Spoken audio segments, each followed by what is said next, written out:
So first and foremost, we have Robert Walter. Robert Walter was an editor and friend of Joseph Campbell of Hero's Journey fame. So he is, through his experience working directly with him, he is the foremost expert on the Hero's Journey. We also have Bill Bridges. Bill Bridges is a developer with White Wolf, now CCP. He's a content designer on the World of Darkness platform. We have Bob Becker. For those of you that know Bob Becker, this will probably make a little sense to you. When I was putting this together yesterday, I looked at the bios, and his was blank.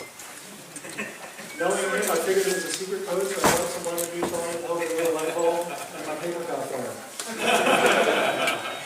But no, seriously, he is a primary supporter of the Siege Serious Games track. He's also a professor at Elmhurst College, and he's a founder and CEO of Becker Multimedia, a game development company. We also have Daniel Greenberg. Daniel is focused currently on games for health. He's been a freelance game designer and game scripter for dozens of games that have sold millions of copies and have received countless awards. Among those games that you may recognize would be Lord of the Rings Online and Ghost Recon. Down the table a little bit, we have Dustin Klingman. Dustin Klingman is the current sitting chair for the IGDA. Dustin is also the co-founder for Together Games, and I'm proud to call him a personal friend. And finally, we need no further introduction for Andrew Greenberg. So he's had enough said about him, so with no further ado, I'm going to hand it back over to the panel.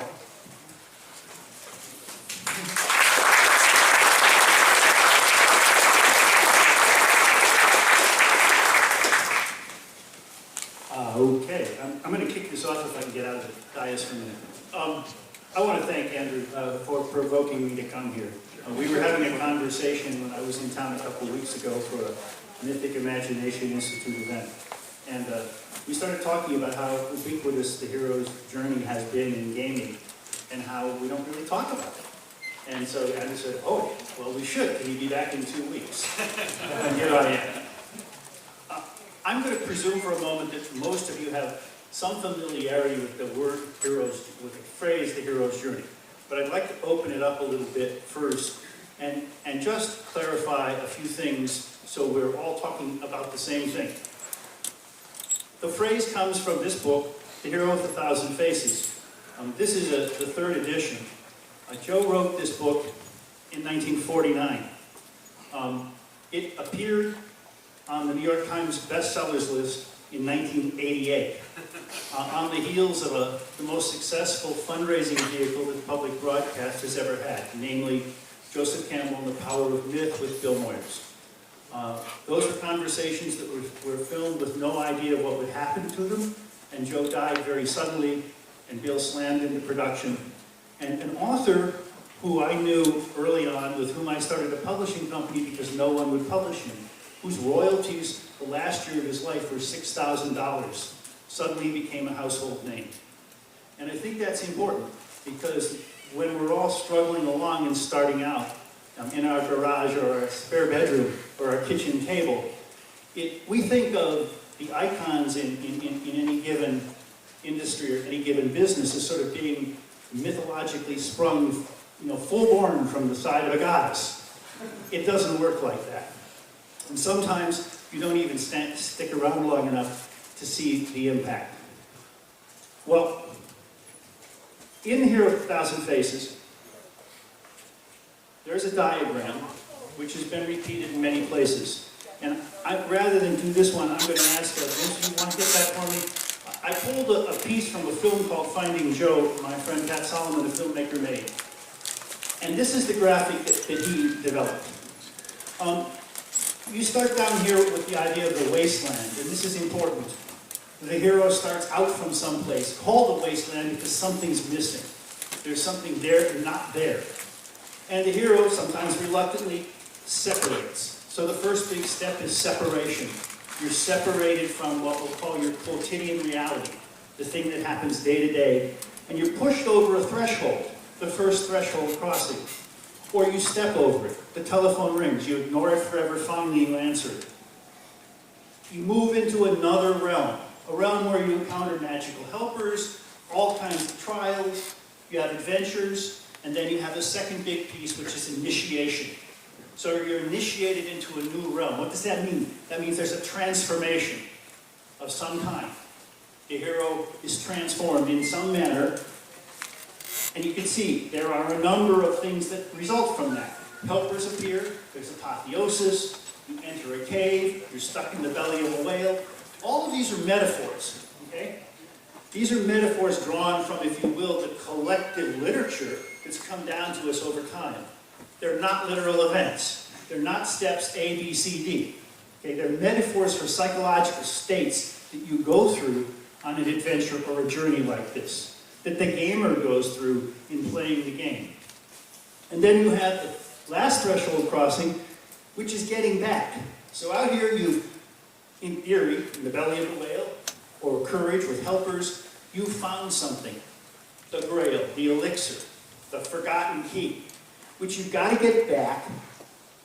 They've got to get that treasure back. And getting back, again, all the narratives talk about sometimes you're rescued, sometimes there's tests coming back in, and sometimes they make you a saint, sometimes they knight you, sometimes they tack you up on a wall.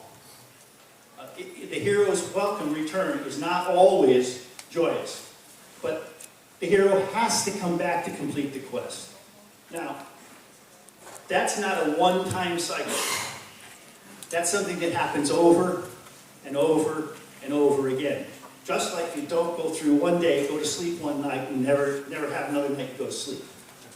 I mean, it's a natural rhythm. But how this plays out has differed considerably over time and over culture. So the stories vary by the culture and the development of the culture. And what I want to talk about, what we want to talk a little bit about today, is how the hero's journey has come to life in video games. You all know it in film. You all know Star Wars. You can take out Star Wars and trace this. The Matrix, you can see it. Alice in Wonderland, you can see it. All these stories are there. Sometimes it's a little more difficult to see how it plays out in games, and sometimes there's different challenges. And so what I'd like to ask my colleagues here to do is talk a little bit about how they've seen this play out, and then we're going to pull that back in and then say, okay, if that's the case, what now? Or where do we go from here? Okay? Andrew. Thank you very much, Robert. Really appreciate that. Excellent overview, and the hero's journey really has become an important inspiration for so many games at this stage. I want to talk about a couple of areas where we use it. All the volunteers in the room for SiegeCon know how we use it. We're not going to talk about the initiation part of their journey tonight. However, so the first big game that I worked on was something called Vampire the Masquerade. I was the original developer of this game back in 91 through 95. And there were two authors who we referred to constantly, pretty much in everything we developed for the game. Anytime there's a question, it's like, all right, go to the source material. The two authors to whom we referred were Anne Rice and Joseph Campbell. I don't know how often those two are used in the same sentence, but we used them in the same office on a regular basis. So it was a constant thing for us to go back to the hero's journey and say, all right, is this really pulling into the depths of it? Are we really getting to the meat of the story? Because the goal of Vampire the Masquerade was not just to have the power trip of being able to play a vampire who can dominate everyone's minds, jump tall buildings in a single bound, punch out werewolves with their wimps, or anything like that. But in fact, we really wanted to replicate this entire journey on a more fantastic level. What was really going on in life anyway. So we would realize that some aspects of the paper role-playing game experience, let me see first of all, how many of you have played a paper role-playing game? D&D, Vampire, any of that? One or two of you? Okay. All right. So what we realized was that we really wanted to make some of these elements really clear. So one of the things people talk about a lot in the hero's journey is the whole idea of there is the point really of no return, where your world is changed. Where even if you went back to the same place, you are a different thing. So with Vampire, it's obvious, but it doesn't work in the game. The idea is that point of transformation is a point of transformation. You go from a living creature of the day to an unliving creature of the night. You have made a complete transformation. But how do you really incorporate that into a game and make that obvious to the player? And then make the player realize if you're going to continue to transform throughout the game, So after a lot of debate on the subject, what we did was we added a thing to the game called the Prelude. Some games had done it, but I don't think anyone had done it to the extent we did, where we made it really integral to the game, where we strongly encouraged everyone to run the game that happened before the game begins. So that whole idea of being transformed into a vampire, we want players to have a lot of control, but we wanted to make sure the players could not stop that act. They're going to turn into a vampire. They're going to end up buried under the ground in a coffin, whatever, before they come back as undead. And to play that up so you see them as mortal in the world and then pull them, yank them right out of that, and then make them something completely different with the realization that everything they built for their character before, all of that is no longer relevant. You're this whole new creature with a whole new role, and how do you play out and how do you become a hero out of that? We had to really push the idea of hero in the game, because in my mind, when I do a game, even when I'm playing someone chaotic evil or whatever, I'm still the hero of that story. So I want to make sure that there's a heroic role for that. So one of the fun things we did after that, you have to start learning vampiric society. You go through this entire learning journey and finding all sorts of good and bad aspects to that. So in order to really drive that home, it's like, then what are these bringing back to society? So these are two areas of really kind of the entry into it and then the final part of the whole story. So you're now a blood-sucking, nasty, killing thing that might turn into a complete rage beast at some point. What are you actually bringing back to society for everybody? So early on we knew we wanted the whole idea of humanity. You have to preserve your humanity. But it's more than just your own journeys to keep your humanity. You have to bring something back. So what was that? And as we worked on the setting, we realized that over time, how fractured and how vile in many ways that the vampiric society would have to be if it was in our world. So the player characters, just their role, just the fact that they exist as something outside of the ancient, corrupted, been around forever, Camarilla Sabbat, they start to bring something back to that vampiric society. And what is it specifically? Well, it's their role as an independent agent who can make it something different than what it is from that corrupt, fetid cesspool that it already is. So a lot of fun with the two beginning and middle ends, and the middle of it starts to fill itself out. This is something we've also continued to try to do on the computer side or in the Fading Suns game, and a big part of this, where you have to start very small, and then suddenly you get through space and everything's different. And then you have this whole journey to hopefully becoming emperors. The Inquisitors don't come and burn you out completely along the way. So I just love the way that these can be incorporated, and that final stage, I think games do everything wonderfully in Heroes Journey. That final stage is what do we bring up to society that we often struggle with. That's a great point. Yeah, what he said.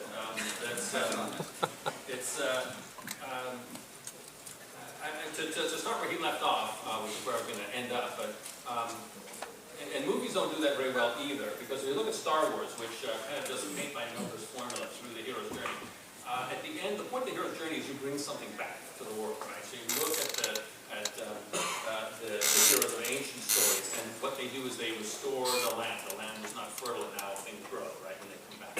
This is very, very important to the hero's journey. It's completely missed by things like Star Wars, which gets a lot of praise, justifiably so, for using the hero's journey. But at the end, what did they bring back to society? You know, the child of every janitor on the Death Star is now an orphan. So that's just that's a great society. But a lot of people who are heavily into the hero's journey, they work so hard to get through it that they miss what you're coming back to. That in the end, the hero is supposed to be the revitalization of a civilization. Right? This is why religious figures are also in the hero's journey, because they all revitalize their civilization and come back, usually through some sacrifice. So we're missing this in games. We're kind of good. We're good with meeting a mentor. We're good with the descent in the underworld. We're great with the descent in the underworld. We spend the whole game in the descent in the underworld. But we're missing this key piece, and we're missing how we're going to fix the world. Right? A couple of games kind of get at this in an intriguing way. So instead of just boasting about my games and how I put the hero's journey in, I'll talk about some other games that kind of try and get at this in an interesting way, like Bioshock, because a lot of praise.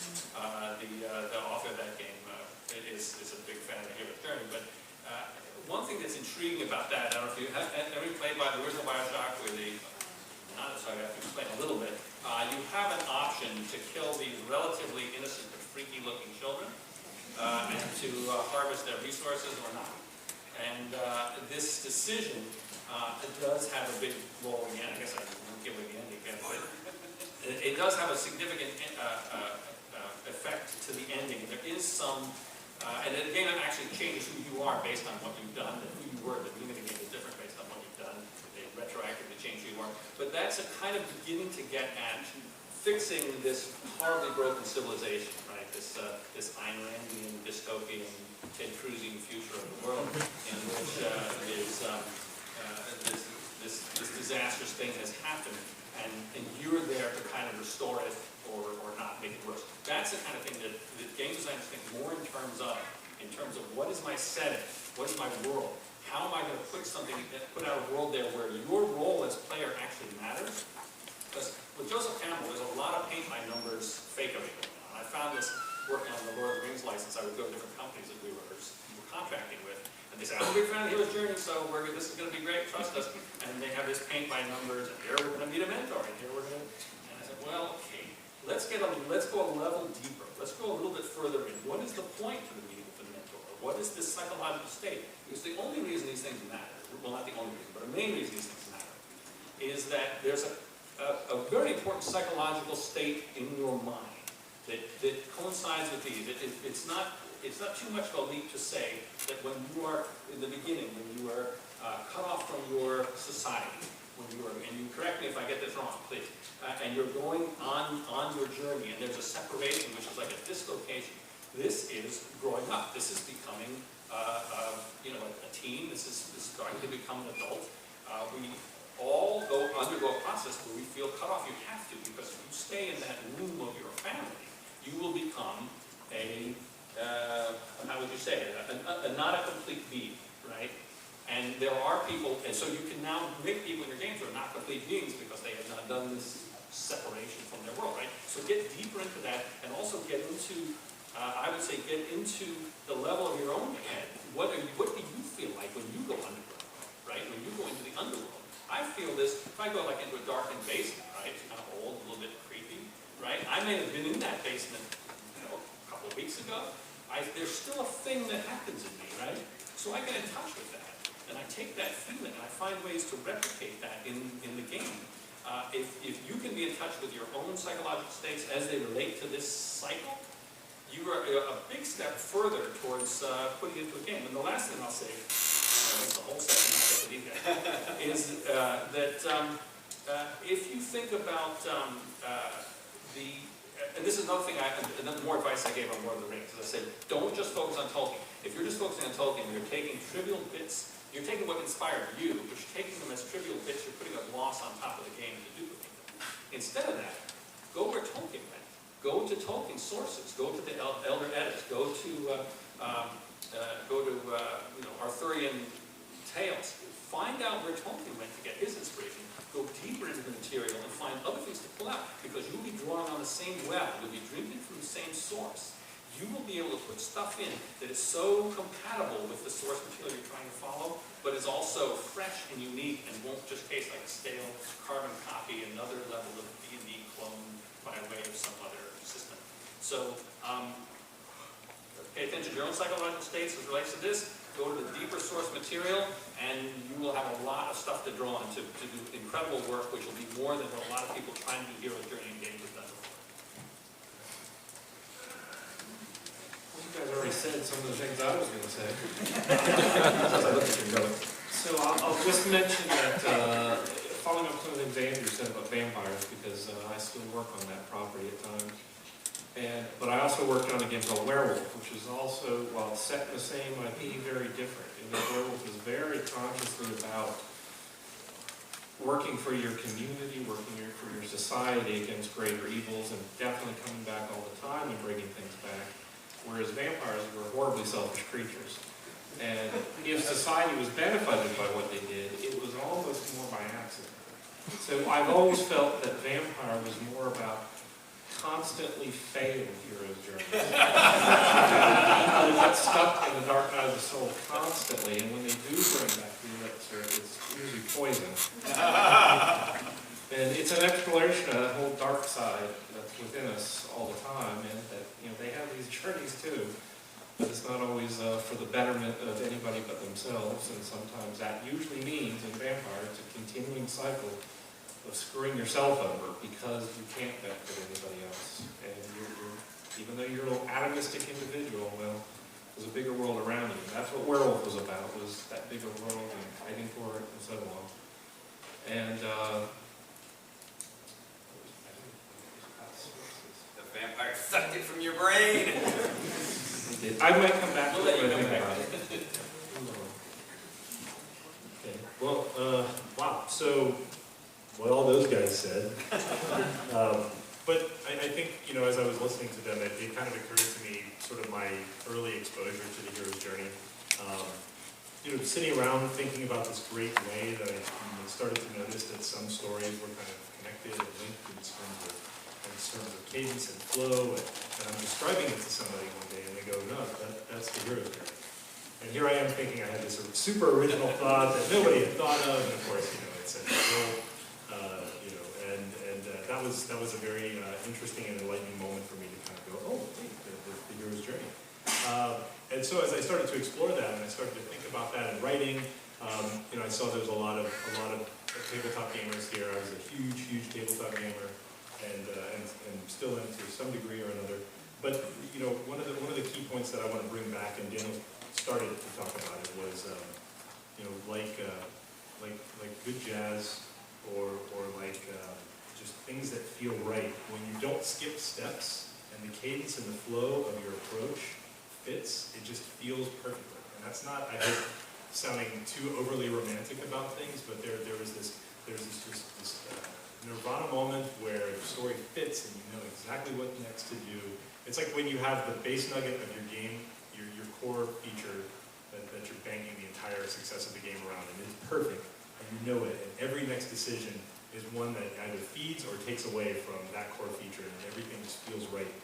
When your narrative approaches and your thought about the journey is in focus and correct, it just feels perfect, and I just cannot really emphasize that don't skip steps. I've watched, I'm a Joss Whedon fan, like a lot of people are, and I watched the Marvel Agents of S.H.I.E.L.D., right? I hadn't seen it, so I just cranked through the last 2 episodes the other night, and I kind of, the 2 words that kind of came out of watching those 2 episodes were tasty shortcuts.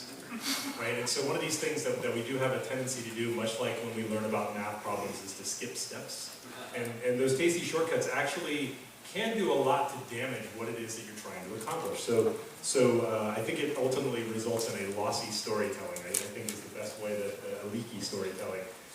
Don't skip steps, right? Make sure that you give everything an opportunity to breathe. Because, did you guys like that Agents of S.H.I.E.L.D. show? Yeah. Not really.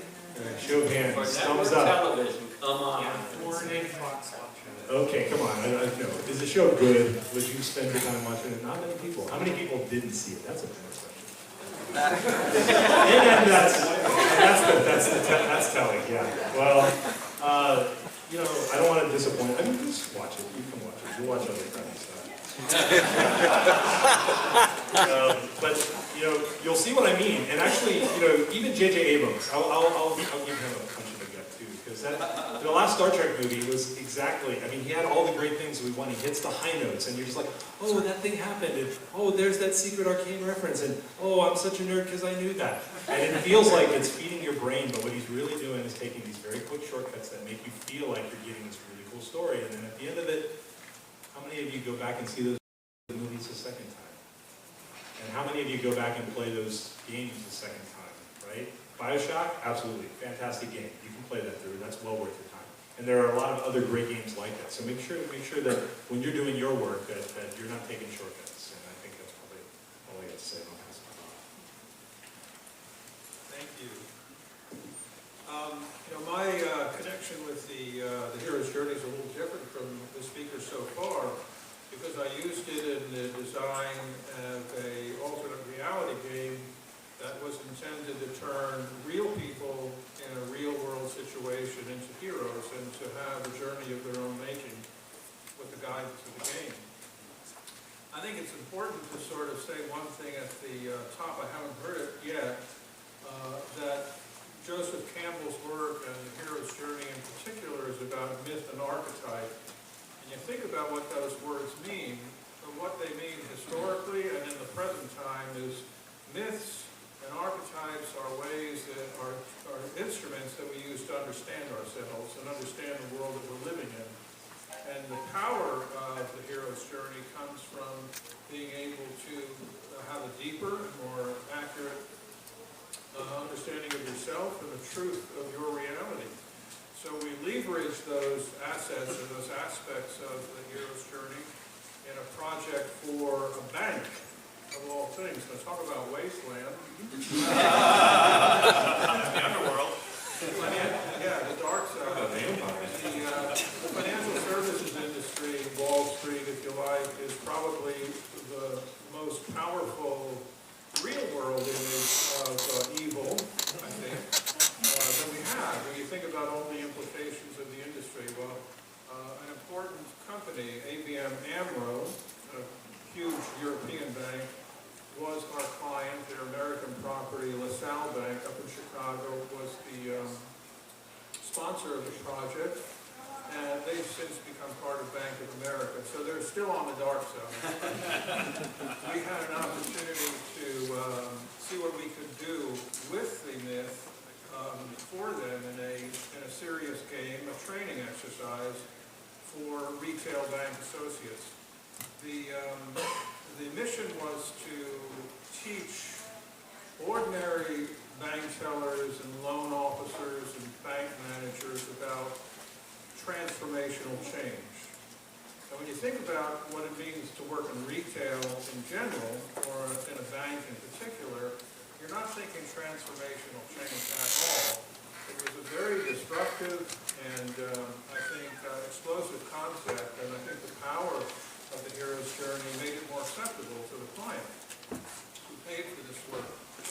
Our objectives were to teach these associates resilience and courage and confidence, personal authenticity, being true to oneself and one's colleagues and one's customers, and perhaps more than anything else to make them feel passionate about their work, their mission in life, and to instill a certain kind of idealism.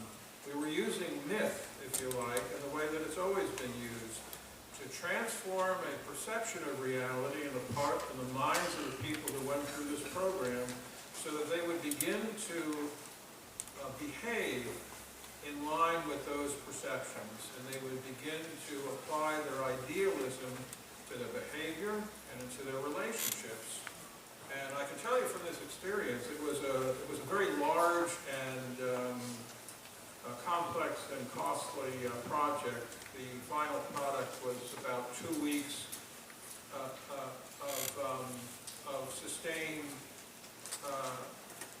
ARG-oriented training, where we actually had 2 days, full days of highly designed experience for them, and then they went off back to the bank, and they actually used artifacts from their game in the bank itself, in the retail environment itself, so it's very exciting. I would say that the power of the myth was completely unquestionable. When you take something like the hero's journey, or when you take any mythic element, something that has been bred into our DNA. Joseph Campbell didn't invent this hero's journey, he discovered it, because it exists in every one of us. It exists in people throughout centuries. And when you're able to tap into something as powerful as a paradigm or an archetype or a process that is part of our subconscious and historical memory, you're suddenly able to communicate with people on a level that would be totally unavailable otherwise, and you're able to shape their behavior and their perceptions and their values in ways that you could never reason them to do. And so my example, I guess, is about using the hero's journey, not so much in a fantasy environment or in a fictional environment, but using it in a game context to actually alter the lives and the work of people who work for a major financial company. Have you published a report of that? Is there anything that people could actually see about that? So they can see these other games? I would make that available. I don't have anything available except the artifacts of the project itself. I would love to do a webinar about it, or I'd love to do a session about it. We have all of the material that we use for the project, and I think a lot of people would find it very exciting because it does take you, it's sort of like what excites me about serious games in general. It brings the world of the imagination and the world of the nature into the same environment, and suddenly you're no longer playing just for fun. You are, in a very real way, playing to change the world that you particularly live in. That's a little example of some of the diversity. I want to underscore a couple of things and make a couple of distinctions and then toss something out to the other panelists. I think it's important that we talk for just a minute about Joseph Campbell, when he discovered the hero's journey or the hero's adventure, he went to James Joyce, and he seized Joyce's phrase, the monomyth. Joyce postulated that there was some kind of myth that was a monomyth. It underscored all human society and civilizations. Now, I think I want to just take a couple of minutes here to talk myth. I mean, we're using this word a lot, and of course, a lot of people's first reaction is a myth, well, that's a lie. Or Joe used to say a myth is another person's religion. You started to touch on it down low there. A myth is a lens through which we frame our own experience. It's a metaphor in which we draw upon the things that are around us to talk about things that we can't really see around us. Now, to understand what makes it mythic, and I think this is maybe important for you to think about as game developers. Joe used to say, well, the four functions of myth are, and he would run through these four functions, mystical, cosmological, sociological, pedagogic. And we, in the beginning, said we could support the Joseph Campbell Foundation by making a Joseph Campbell wind-up doll. Every time you wound it up, it would say this. That makes sense if you're born in the Renaissance, or if you live in a tribe somewhere that's cut off from the rest of the world. That's not where we are today. And so to give you a different way to think about it, and to think about how you build a mythic story, you need to think about the way a mythic story connects you. So on its first level, it connects you psychologically. There needs to be a psychological buy-in, and that's going to be different. That means we all know what we see when we see someone who comes along who's 60 years old and trying to dress like they're 16, okay? Or you see the person who's 20 and trying to be older. There's this point at which the character needs to be in harmony with their own psychological pedagogic development. And to some extent, the human species hasn't changed all that much in 35,000 years, which is why a lot of those psychological patterns are the same. We're still born, we grow old, and all that. The next is very important, and that's, it connects you sociologically. So you, this integrated character, have to have a place in a society, okay? And the society we have today is not, tribal or the Renaissance where everything tells the same story. The stories that you're going to create, the myths you're going to try to evoke in a game, have to have a place, a total social structure, and I want to come back to that in 1 minute. And then finally, it has to have a cosmological function. It has to lift your society into the larger cosmos. Joe used to say there's nothing wrong with the mythologies of 2,000 years ago, but there's everything wrong with the cosmologies of 2,000 years ago. Okay? And I like to say, if you get this connection in 3 areas, it's like those old-fashioned slot machines where there's 3 cherries, and suddenly all the gold coins come out. You are in the middle, and you are connected. Now, let's take that back for a second. The hero traditionally always was representative of their society. Odysseus was the embodiment of the Greek ideal. The things he went through were consistent with that. I had a very interesting experience about a year ago. I spent about 6 hours being interviewed by William Shatner for a documentary he was doing on Trekkie, on the Trekkie phenomenon. It's called William Shatner's Get a Life. Check it out. It's out on it was out on Netflix for a while. In the middle of the conversation at one point, we started talking about the traditional hero. And at one point I said, Bill, I hate to abuse you, but you weren't the hero. And he said, what? I thought they were coming to see me. And I said, no. And he said, well, who was the hero? And I said, the Starship Enterprise. Because it was the starship that went where no man could go. And my thinking here is that the heroes that we're creating now, and you can see this from my layman's perspective in multiplayer games, are collective heroes. We saw this in the game development that happened here. It takes a group of people with distinctive skills. You know, you can't all be artists. You can't all be coders. You can't all be, music makers. It requires those combination of skills. And all these stories talk about how you get people with superpowers, really good in one area and really blind in another.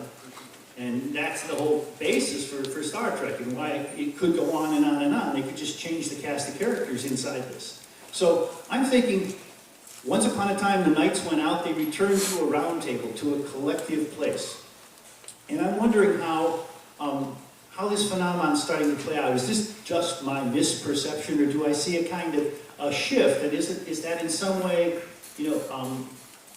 talked about, for example, in the guilds and in the times when people come together for real-time gaming competitions, this desire to work collectively and redefine what it means to be a hero?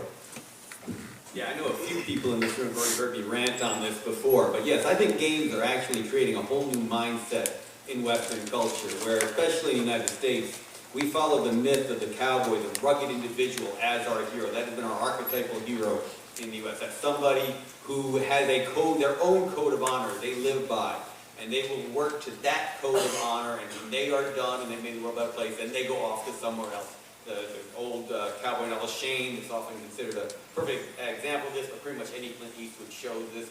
It's an image we've used forever, and I think games are really what are changing, transforming the mindset in the U.S. towards this idea of the collective hero, where suddenly the Avengers, where every character is pretty much equal and equally important to the success, but is the most popular movie. And I really think this is coming out of games. We've been doing this for years now. Who plays any of the Team Fortress titles? Can you win by yourself in TFT? Anytime. Yeah, you can't, and you have to work together. And the best stories you get are, I worked with a team to do this. One I would love to tell from, this is dating me, EQ, is, from EverQuest, is being a healer, keeping the main tank up for like an hour in a raid while everyone else is wiped until we save it. It's me with the hero, with a part of a group to do the whole thing. And I think that we're starting to see this transformation in Western culture, where more and more it is the Agents of S.H.I.E.L.D. style story that are becoming the most important stories to us. Not just the most popular ones, but the ones that say the most to us. Well, to ping right off on that, part of the hero's journey is that involves the destruction of ego. Correct me if I'm wrong again. Which gets us back to Bill Shatner, who notoriously ruined a lot of Star Trek by not letting his co-stars have close-ups and things and take away the lines.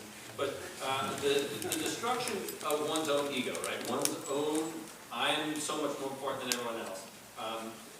This is an essential part of the hero's journey, and it's also essential to being able to do any kind of valid, collaborative teamwork, which is the only way that things really get done in our modern technological society. And so I think the hero's journey and, like everyone else is saying, these multiplayer games, where we're learning whole new ways to collaborate, whole new ways to work with people, whole new ways to find how we are going to overcome ourselves, which is the point to the journey in order to be able to do this. I'm going to discuss, I think, one of the most important stages, and probably one of the most misunderstood stages, is belly of the beast. When you are, because to me that's core about destruction of ego, right? The being able to overcome yourself, which is the biggest struggle. The whole hero's journey is to teach you not to overcome Darth Vader. It's to teach you to overcome yourself. Darth Vader couldn't overcome himself. That was his failing. Luke Skywalker has to learn at some point to overcome himself. It's not, and George Lucas doesn't quite get it, but he comes close. But in The Belly of the Beast, the classic story is like Jonah and the whale, right? God says, hey Jonah, go off and do this thing I want you to do, which you're required to do. And Jonah says, oh, that sounds really difficult and unpleasant. So I don't think I'm going to do that. So I think I'm just going to stick around here, thanks very much. And then Big Fish gets in and he's off, and he suffers because he's not doing what he's supposed to be doing. He's sort of confined, and his world becomes very, very small, which is what happens to people when we have refused our call, right? We have denied our journey. Our world closes in, it gets small, but we have our ego, right? We sit there going, I'm still me, and there's no, I'm not forced to go do something that would be destructive of who I think I am, right? So then Jonah decides, all right, I'll go preach to whoever they were. He has to go do a thing, so he and at that point, which he knew he should have been doing all along. And at that point, all of a sudden, his world opens up again, like the big fish opens up, he's out. It's not a whale, by the way, in fact, which people stop saying. So no, the ancient Judeans that knew nothing about a whale, it's a big fish. So it's not an animal. So the big fish lets him out, and he goes and does what he's supposed to go do, right? And suddenly his world's expanded, he's enlarged again, he helps everyone. He says, well, why wasn't I doing this in the first place? This is the dumbest thing. So so to get back to what Emma's talking about how we form these new dynamic, collaborative, sometimes virtual structures, which allow us as human beings to do much more than ever was possible before, like, the start of my lifetime, right? We could not do any of these virtual collaborative things. So I think everybody sitting in the room is part of this experiment, which is unique to human civilization, which is a rapid acceleration of getting us all through those stages of the monolith, getting us through this difficult kind of journey where we do have to kind of overcome our own self to say, what in me do I have to overcome so I can do this thing that I think would be worth doing, which for a lot of us is being able to build build a game together, build a piece of software together, do a raid together, all these things that we can do now, but which require some degree of saying, I'm a hero, but I'm not the hero. And we're all the hero, like the Starship. Next. Yeah, I think games actually are finally reaching the point of catching up to a trend. I think I'm going to disagree with Andrew a little bit, and I don't think games are creating it because I think the trend is starting way back. And if you look at Lord of the Rings, for instance, it's an ensemble story. So it's ensembles that have been growing and getting more and more popular. The Avengers, for instance, started out in the 60s. It was only in the movies now. They finally were able to catch up to that. And Star Trek is another perfect example in the 60s of an ensemble show. And I think one of the big differences is when you have just a hero and a solo thing, you've got a story. But when you have an ensemble that is the hero, you have a world. And this is where I think games are finally coming in. It's the world-building aspect and the fact that it's no longer just about one person, it's a whole environment and everybody else is an aspect of that. And virtual world especially, where you can really finally fully engage and exploit this, not just watch somebody else's vision of it. I concur, just to be the guy who concurs a lot. but one of the things I will say, and I didn't hear it mentioned, is the value of what is becoming a transmedia trend, right? I mean, we look at Destiny and sort of this 10-year mission that Bungie has set itself upon to tell us amazing and wonderful stories across a myriad of SKUs and releases, and we're all excited about that. We'll read the books, we'll buy the comics, we'll consume it. How many WoW players in the room? It's okay, you're amongst friends. Okay, but so I'm perpetually amazed at the way in which not just Blizzard, but Blizzard's fans become loyal historians to effectively that world. And traditionally, especially in a single-player environment, the game is sort of telling you the story and the world and the source material on the fly. So you have to come into this world, learn about what's going on, start to care about it, and also master these special moves so that you can make it through and kind of move on to the next level. Whereas if you were a legitimate part of that world, you would automatically know these things. You would understand why the upper class is tyrannical towards the poor people, or why the king hates all the people with the green eyes, right? And it's one of these things that we're always starting behind in a single-player game. We're always starting behind because we have to discover that unless we come into an environment where we already understand that world. We have that meaning that's kind of created. So I think that transmedia is going to play an even bigger role in enhancing this as we're able to accumulate that understanding and that participation before we then sort of don our avatar suit, jump into the world, and become the healer, the tank, etc. But it's definitely really exciting times, for sure. I have a sort of contrarian contribution to this. Go for it. Today. You're not supplementing your ego to the group right now. About collective hero. First of all, I don't understand the term very well. It just doesn't sink for me somehow. But it connects, the words themselves connect with something that's very popular these days called American exceptionalism. American exceptionalism is a kind of rubric for collective heroism. And, if you've been following the news over the past 20 years, you see what kind of trouble that has gotten our country into. Before that, there was the Soviet Comintern, which had a very strong worker hero mentality, where you had a collective heroism that was going to redeem the world from its sins, and of course that didn't happen. And then finally, another example, the German Thousand-Year Reich. I'm a child of Holocaust survivors. I have a very personal cultural memory of what happens when people gather around an ideal, a heroic ideal, very heroic in the German context and in these others, and they start transforming the world because they've seen the light. So I guess I would say that I'm a little skeptical and doubtful about collective heroism. I'm much more comfortable with the notion that a hero is a singular term. It applies to an individual, a person who is on a quest, and that quest is not defined in my mind by a broad cultural agenda, but it's defined really by the spirit, the heart, the mentality of that individual. And when that individual returns from the journey and brings back something of great value, the world can change by virtue of that.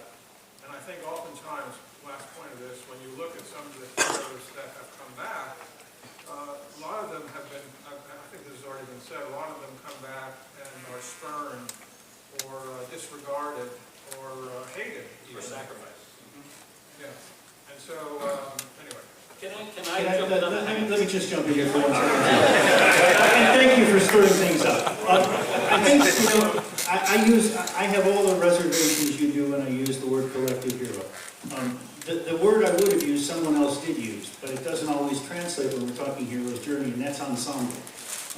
In other words, and I use the dramatic metaphor, you can have a play in which there's a star, okay, and it turns around the star. You can also have a play in which the ensemble is the star. And that's the way in which I'm using the idea of the collective hero. And even though in Arthurian terms, in the romances, there's a very key line, and that's it.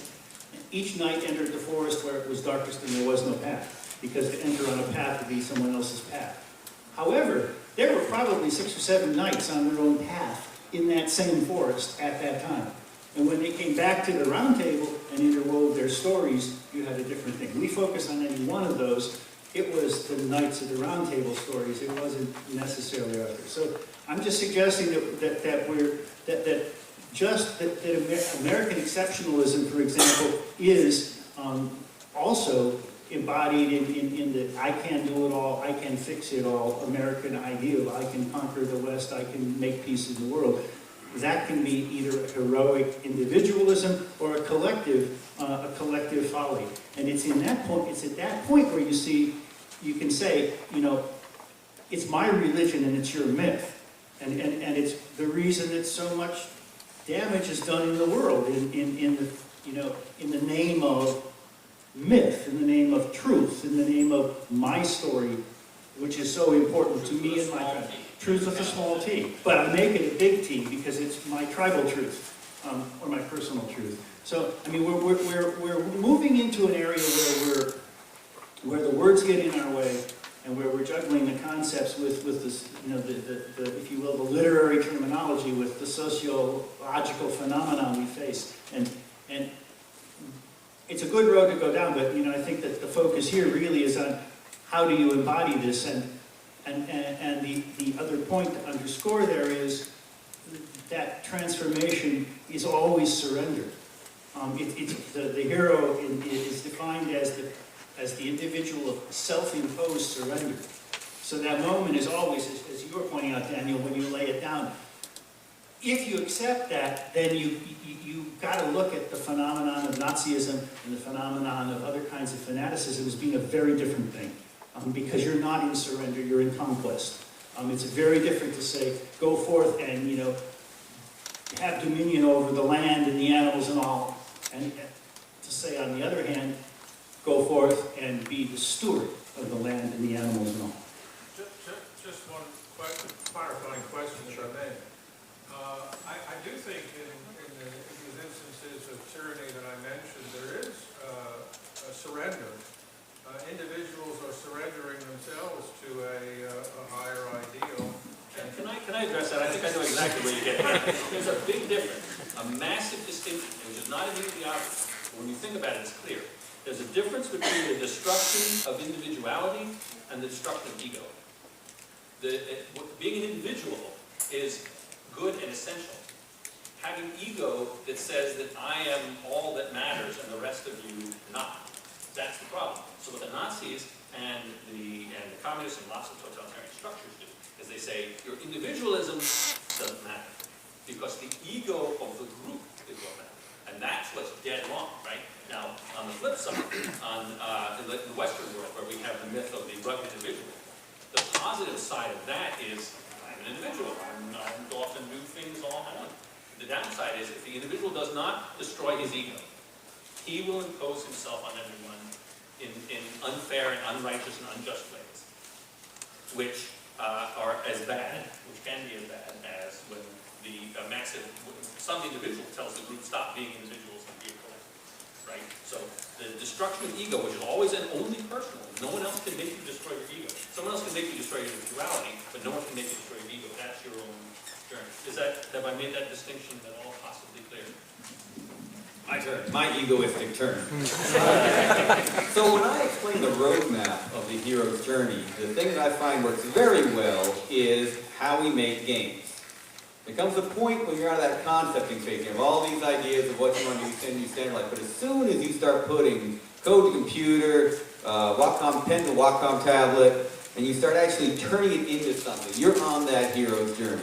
And every single one of us would know all those threshold guardians we're having to overcome, every step of it, every bug we have to fix, every time we find out that the art's to the wrong spec and has to be redone. But the team has its own part of it as well. And I'm not going to just say you have to assume your ego to the team because that'll lead to failure if you're not giving your own input into it. But the team becomes its own creature moving forward to create something to bring back to society. And obviously all of our games are wonderful things that really we have to bring back to society to make the world a much better place. Mine certainly all are. Again, my ego doesn't come in any way. But, and I find that the groups where these teams come together and can find ways to work and have that friction going really are the most heroic ones on the game development path. If you ever want a good map, how many people have worked on a team that's taken a game from concept to completion, all the way on through it? Most folks in here. So you've been through that, and you can apply that directly to how this hero's journey works within the games as well. One of the things that I find objectionable with other things that say they have a collectivist idea of how to make the world better is then they'll say, but now their archetype is the Superman, not a Superman going forward. This is the archetype of that individual instead of how that group can come together to work in a much better way. And Bill, I just got to argue with you. Got to take exception to your slights on the game industry, where yes, Lord of the Rings existed as this nice book for people who wear buttons that says Frodo lives. But the only reason those movies were successful was because games had set the landscape. Just look how that great Bakshi Lord of the Rings movie that came before games did. See? The Lord of the Rings movie, one doesn't do so well, it was wonderful, and the other, after games are out, does incredible. Hey, hopefully we've stirred up some conversation here, which I think is going to go forward. It falls to me to be the moderator, which means I'm supposed to keep an eye on the clock. But we started late, and I would like to leave a little bit of time here for some questions, and then we'll wrap up. And as I say, I know I'm speaking for the rest of the folks here. We're available to argue these things over coffee, wine, or whatever. Other questions? I see a hand back there. Yes. So I wanted to highlight one thing in that question, which is I think that the collector's term in collective hero is probably best described by Teenage Mutant Ninja Turtles, because you have the four where no one is particularly the hero, but as an individual watching the series, you have personally identified as one of the four characters who all together go through the transformation of their journey.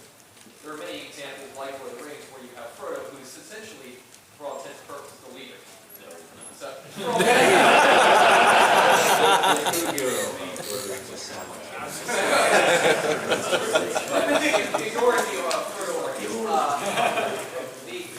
question I had was, do you actually have an example of a game that is story-driven, that diverges from the hero's journey and has done really well?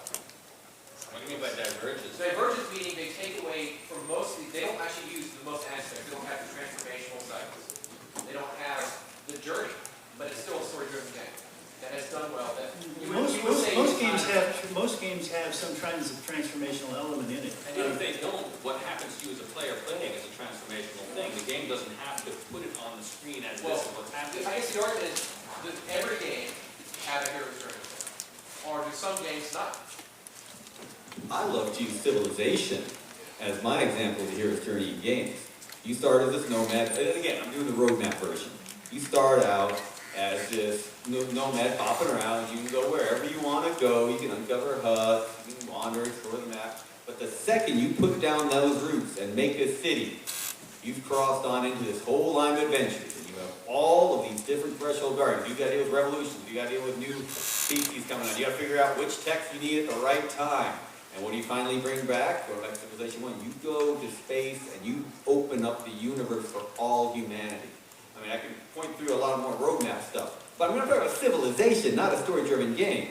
And that's the game which keeps me going like 6 p.m. to 6 a.m. playing, enthralled, and experience this entire heroic journey of a people. I mean, not a story-driven game, but boy, do I create stories out of myself. Other questions? In the back. Yes. I'm a huge fan of Joseph Campbell, studied for years. Wouldn't you say that the hero's journey and story is a byproduct of good storytelling that happens? Isn't there a peril of using that as a box of check marks to tick off? Dedicate to good storytelling and by default that happens? There's definitely the checkbox is a huge issue. I get these emails of things will say, oh, you know, I read The Hero of 1,000 Faces, but then I took this class, and they said there's actually 17 steps to the hero's journey. And another person wrote me and said, I took something, he said, well, there's 200 steps, but then I heard there's somebody who's got the 4,000 steps. How can I find those? So, yes, to some extent, you could say that you can go all the way back, perhaps, to an Aristotelian framework of crisis, climax, denouement, that arc. But that doesn't necessarily move you through the narrative the same way that this does. And remember, people have been using the hero's journey long before Joseph Campbell discovered it. So, of course, you can intuitively, instinctively tell a good story that contains any number of elements. I think it's true in that I think stories sometimes want to tell themselves. And an author is really in a dance, his ego and himself with the story itself. And the more he's imposing on the story, the less it might have some of these elements. But the more that comes in, these elements are naturally going to be there. Yes. I wanted to ask about the collective heroes. If I could ask you to speak a little more on dangers of some of that collective heroism and how to avoid that when telling a story with an ensemble cast or with having So the question is, to asking for further elaboration on the collective hero and the dangers and possibilities of that. Is that Yeah, and how to avoid that. how to avoid those dangers with an ensemble cast? Who wants to try that one? I will try it. Okay. And I'm not a gamer, so this is gonna be really. Yes, she is. No, I'm not. Fire solitaire does not count. My hero's journey is fire solitaire. Maybe stand up so everybody can hear you. Okay, sure. I think one of the things that's really interesting about the hero's journey, by the way, those of you that don't know me, I'm Andrew Greenberg's other half. So we have arguments about this all the time.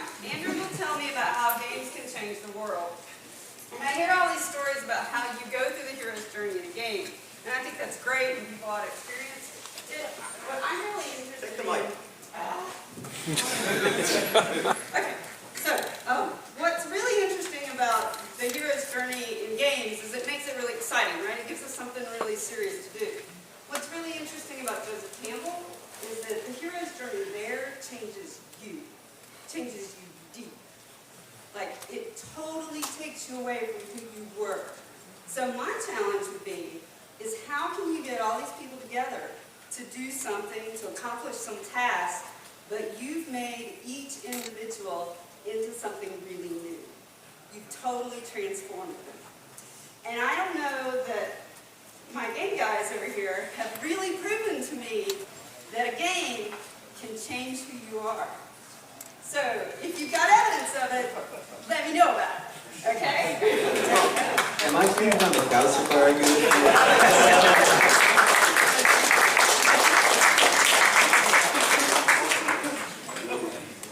Bill, it sounds like the game that you're about, that you did down at the end? Yeah? When that changes people.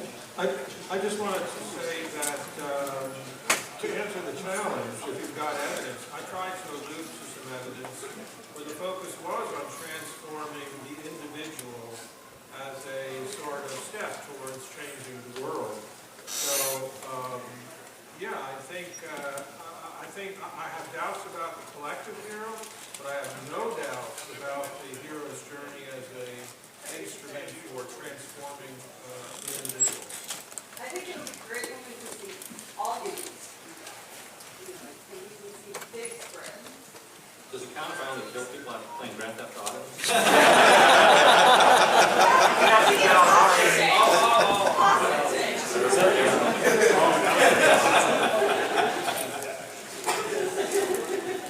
Well, you know, It made me not be afraid of ghosts anymore. you know, at base, Joseph Campbell would say, you know, that the vital individual revitalizes their society. And I mean, you could think of that as a kind of baseline here. So to some extent, if the game you're playing makes you a more vital person, and if the game can provide you, which is what we were alluding to earlier, with a way to focus that vitality in a way that it enables you to get out of your room and actually, revitalize the people around you. That's a big first step, and it's important. If the game just keeps you in front of the screen or at the board forever, talking only in a language that a few people who come by can understand, then you may be working at cross purposes to yourself. And I think that if stories can transform you, then games can transform you. I'm going to get a hotel room. I'm not sleeping here tonight. Yes, from here. From a design perspective, are there points in the hero's journey that lend themselves more to informing the player on how to play a game, or times where this is a great point to introduce a tutorial for different mechanics? Also, are there points in the hero's journey that are largely looked over in games that really need to be ruminated on within the experience of the player? Yeah, that's the second one. I mean, almost everything after the descent of the underworld, almost every game designer tries to get caught up in the descent, and that's it. And there's good stuff after that they kind of try, refusal to call, but I mean, really, we're stuck on a few things that obviously lend themselves. So, yeah, look at everything that happens after the descent. But you can't have sequels. Descent to the underworld and staying there leads for a sequel. Were there games where the ascent was particularly poignant and that you're like, thank you for getting out of Way too few. But there, yeah, I mean, I'll jump on that one. We played Journey. Yeah, I don't think there's any, I mean, okay, I won't say there's not any game that does it as well, mine obviously are out there. But Journey, for those who haven't played it, I think puts this into an experiential mode that's absolutely wonderful. And take you absolutely through the ascent on out there. And I mean, it has the best, well, other mountains, of a way you come back and give back from what you've learned, because you yourself are that gift to the rest of the game. From that point on, once you succeed in that game, you guide other people on through. I would also point out Shadow of the Colossus, which is, I mean, that's a great example where sort of the underpinning narrative of the game is embodied in the mechanic. The core mechanic is knowing when to let go, and fundamentally that's what the game is about. So I mean, that's a great place for those things to happen. Question, Andrew? Yeah, actually not a question. I wanted to address Andrew's better half. I wrote a puzzle game and I didn't want to do a conventional story, so half of the story was actually this very. Hey Joe, let me interrupt you. Grab a mic. This is actually a good story. Allegedly. He's just looking for reinforcements. So I didn't want to do a story, so half the story ended up being this non-conventional self-help book. My game was called Clutter, and actually the main character was the Clutter for Life guru. And I was actually surprised at how many people, I figured most people would just ignore it, which a lot of people did, but definitely more than 1% or 2 were really affected by it, the advice, as well as sort of benefit. So there's at least, but again, I did it through non-story, the way I look at it, even though there was this other half that was sort of his genealogy. And I did it totally as a lark, so I think games can handle non-traditional stuff, and that's the stuff that might affect people more than you expect. That was at least mine. Well, you can. So you got a guest room I can use. That might be neat. you can not put story in, and the player can still have story. Remember, the game does not appear on the screen. The game appears through the ears of the player, right? So Tetris can have a story. I mean, you can definitely feel like the crisis, the climax and the resolution of the crisis, all in a game of Tetris, right? Your subjective experience of it, what you bring to it, how you see your way through these experiences called games, which are designed to kind of put us in altered states anyway. They lend themselves to storytelling. They are storytelling. You sit around and hear people tell stories about how they played a game that had nothing to do with what the game designer put in there, but which you found emergent gameplay. You discovered your way through it, and you now have a story that did not exist before you played it. I mean, the more sandbox games become, the more people are going to be putting their own meaning into it. And especially the more people are actually playing at the same moment, at the same time, the more meaning you get out of what they come up with. Well, And that's much more fascinating. There was advice grabbed from many books on decluttering your life that I used to plus my own. So there was real advice there that people took much more serious than I expected. I think that I'm going to go out on a limb here because this just popped in my head, and I'm going to think that Minecraft might solve your problem, your challenge. Because I mean, I think if you think about designing a game, you sort of need to think about what's my intended bigger consequence rather than I went on this little journey and I won these little points. You know, that if you're designing a game, you've got to think about how might this change the person. Well, Braid tried to do that, but Braid, everybody gets the point of the story. You know, that's a valid point, but I want to just conclude on one other thing. I want to lift it from the game to the state of game playing. If nothing else, the ability to play a game is an important perspective on how one lives one's life. Joe would say mythology is all about play.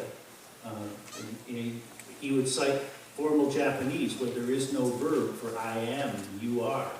It translates as I play, you play, he, she, or it plays. So I would say, I hear that your father has played at death. Joe would say, what you do in this world, you have to do with play. The universe is God's play.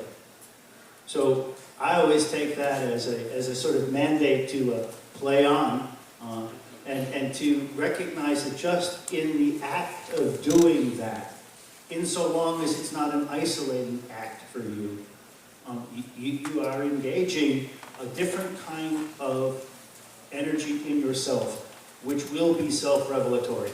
And if you can observe yourself being the player of the game, whether you're the creator of the game or not, you will have that insight that you're talking about now. One last question, back there.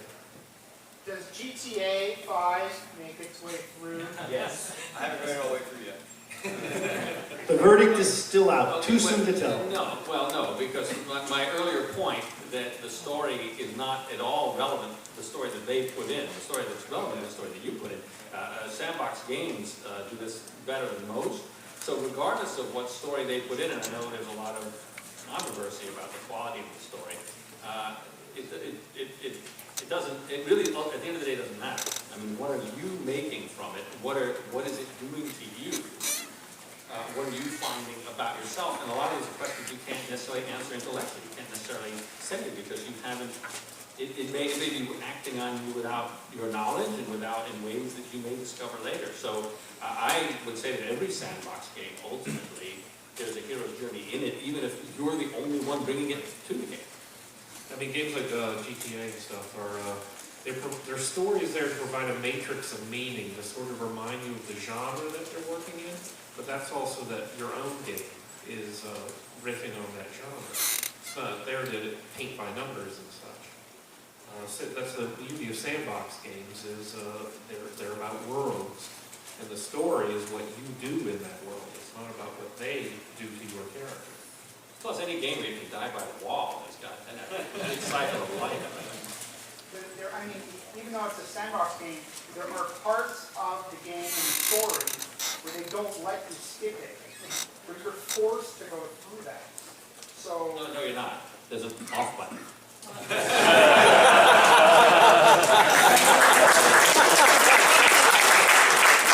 That's the perfect way to thank my fellow panelists and to thank all of you. Have a great day.